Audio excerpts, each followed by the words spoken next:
Have you ever wondered who really holds the ultimate power in India? Parliament or the Constitution?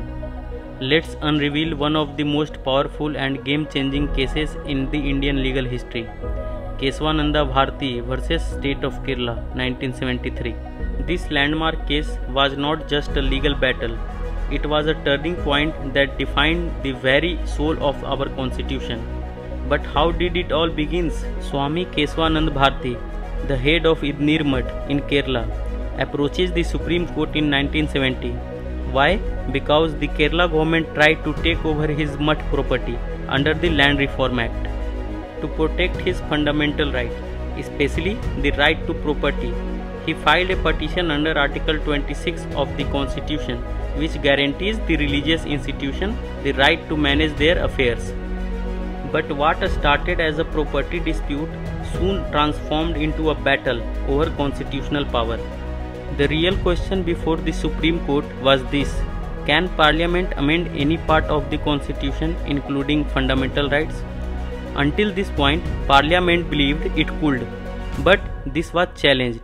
The case brought together 13 Supreme Court judges, the largest constitutional bench in Indian history. After 69 days of argument, the verdict came on April 24, 1973. It was a close call, 7 judges against 6. The majority ruled, yes, Parliament can amend the Constitution, but it cannot alter the basic structure of the Constitution. This doctrine was born in this case, the basic structure doctrine. So, what exactly is this basic structure?